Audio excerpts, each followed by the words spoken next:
Hello guys, আশা করি আপনারা সবাই ভালো আছেন। আমি অনেক ভালো আছি। আজকে আমি একটা ভিডিও নিয়ে এসেছি। আপনারা কিন্তু ক্যামেরায় দেখতে পাচ্ছেন না যে আমি কি নিয়ে কথা বলতেছি। স্বাভাবিকভাবে দেখেন আমি যে বিষয়টা নিয়ে আপনারা দেখেন, চেনেন কিনা আপনারা দেখেন। আমি আর একটু কাছে নেই। এই যে জমিটায় এই ফসলটা রোপণ করা হয়েছে। আপনারা কি গেস করতে পারছেন যে এই ফসলটা কি ফসল? অবশ্যই এটা আপনারা সবাই চেনেন, জানেন, যারা গ্রামে থাকেন সবাই জানেন। এই ফসলটার নাম হলো jute. It is really useful crops in our country or all over the world. So obviously আপনারা অবশ্যই ধরতে পেরেছেন এটা হলো পাট। এটা আমাদের বাংলাদেশের প্রধান অর্থকরী ফসল।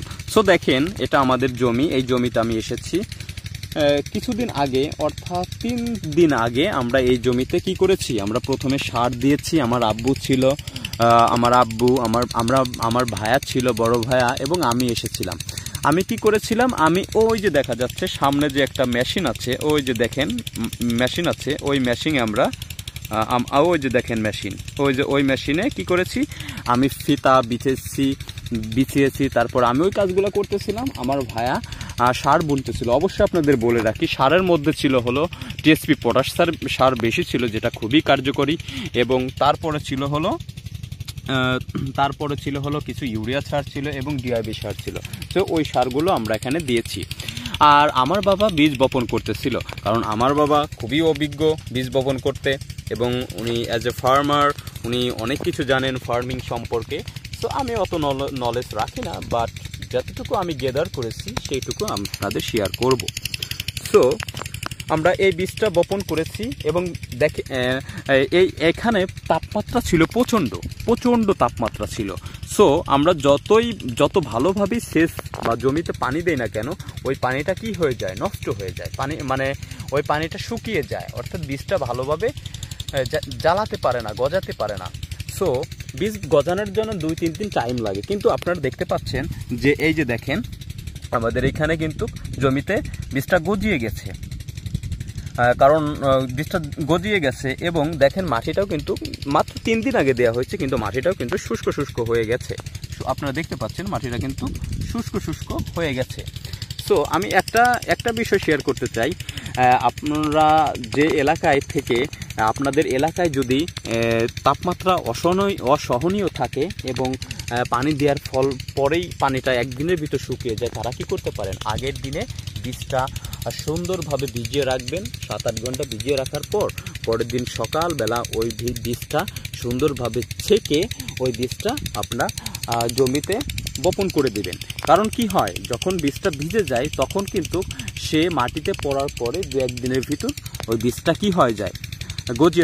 গজিয়ে যায়। সো আপনারা দেখতে পাচ্ছেন যে আমাদের জমিতে এখনও ভালোভাবে দেখা যাচ্ছে না, কেবল অঙ্কুরোদ্গম হয়েছে, একটু বড় হয়েছে। এটা একটি দ্বিবীজপত্রী উদ্ভিদ, কিন্তু আমরা জানি এটি একটি কিন্তু আমাদের দেশের প্রধান অর্থকরী ফসল। কারণ বেশিরভাগ কৃষক যারা আমাদের দেশে লিভিং করছেন তাদের অধিকাংশই কিন্তু এটা চাষ করেন।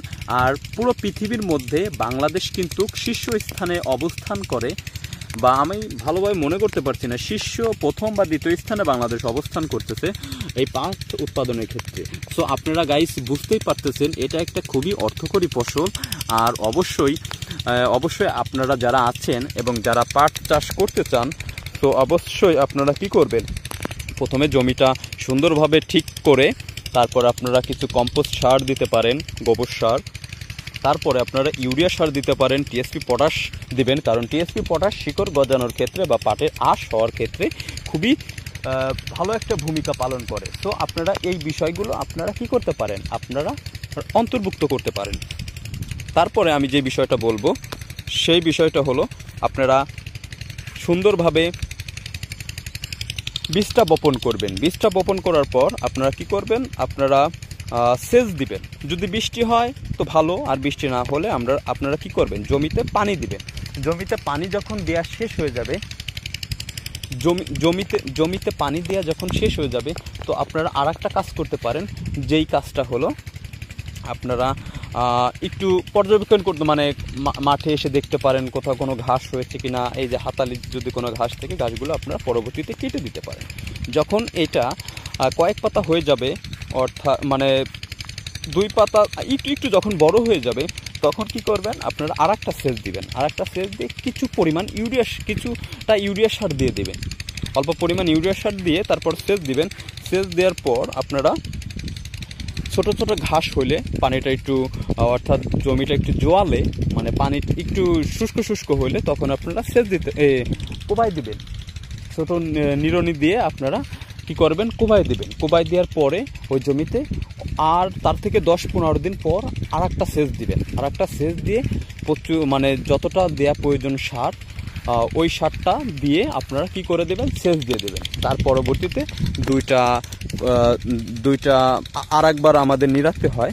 তারপরে কি করতে হয়, যখন বুক সমান হয়ে যায় তখন আমাদেরকে কি করতে হয়, ছোট ছোট যে খিস পাটগুলো আছে ওই পাটগুলো আপনারা জমি থেকে তুলে আবার আপনারা ওইগুলোও সংগ্রহ করতে পারেন। তারপর ওইগুলো আপনার বাদ দিয়ে জমির ভিতরে রেখে ফেলে দিতে পারেন। শুধু টেনে টেনে ফেলে দিবেন এবং যে মোটা মোটাগুলো থাকবে সেগুলাই শুধু থাকবে। সো এভাবে করতে পারেন। সো আমি একটা নিউজ আপনাদেরকে জানাতে চাই। বাংলাদেশ কৃষি গবেষণা ইনস্টিটিউট বিভিন্ন ধরনের হাইব্রিড জাতের পাট বীজ উৎপাদন করছে। সো আপনারা যোগাযোগ করতে পারেন এবং আপনারা কি করতে পারেন, আপনারা অবশ্যই সংগ্রহ করতে পারেন। আর একটা জিনিস আমি বলবো, যেটা হলো আপনারা অবশ্যই পাট চাষের ক্ষেত্রে একটা জিনিস খেয়াল রাখবেন যে পাটে কিন্তু ঔষধ দিতে হয়, কারণ কিছু সেনা পোক সেইগুলা কি হয়, পাটের পাতা কেটে ফেলে। সো আপনারা এই বিষয়ে খুবই সতর্ক থাকবেন এবং এই বিষয়টা আপনারা অবশ্যই মাথায় রাখবেন। সো আপনারা এই বিষয়টা মাথায় রেখেন। আর আপনারা শুধু এতটুকু আপনাদেরকে একটু টাচ করতে চাই যে প্রত্যেক বছর বাংলাদেশ অসংখ্য পরিমাণ টাকা আয় করে, অর্থাৎ এই পাট রপ্তানি করে অনেক বৈদেশিক মুদ্রা আয় করে। সেই কারণেই এটাকে কিন্তু এই পাটকে অর্থকরী বা সোনালী আঁশও বলা হয়ে থাকে। সো প্রত্যেক বছর 7 থেকে 8 হেক্টর মেট্রিক টন জমিতে পাট চাষ করা হয়। সো আপনারা বুঝতেই পাচ্ছেন। আর প্রত্যেক বছর 41 থেকে 50 বা এর কম বেশি হতে পারে অনেক পাট উৎপন্ন করা হয়। সো আপনারা বুঝতেই পাচ্ছেন যে হিউজ পরিমাণ, যে এটা খুবই একটি গুরুত্বপূর্ণ ফসল আমাদের জন্য। সো আমার এই ভিডিওর মধ্যে কিছু কথা দেখা গেল যে আমি যদি এইভাবে বলে ফেলি যে আমি অনেক আগে আমি জেনেছি, নিউজটা জেনেছি যে 7 থেকে 8, এরকম ধরনের কোনো নিউজ যদি আমি ভুল বলে ফেলি, আপনারা ক্ষমা দৃষ্টিতে দেখেন। সো আমি আজকে এতটুকু, আমি যতটুকু জেনেছি আমি ততটুকু শেয়ার করার ট্রাই করেছি। সো আজকের ভিডিওটা এতটুকুই। সো আপনারা দেখতেই পাচ্ছেন অনেকে কাজ করছে। সো আজকে এতটুকুই, আপনারা ভালো থাকবেন।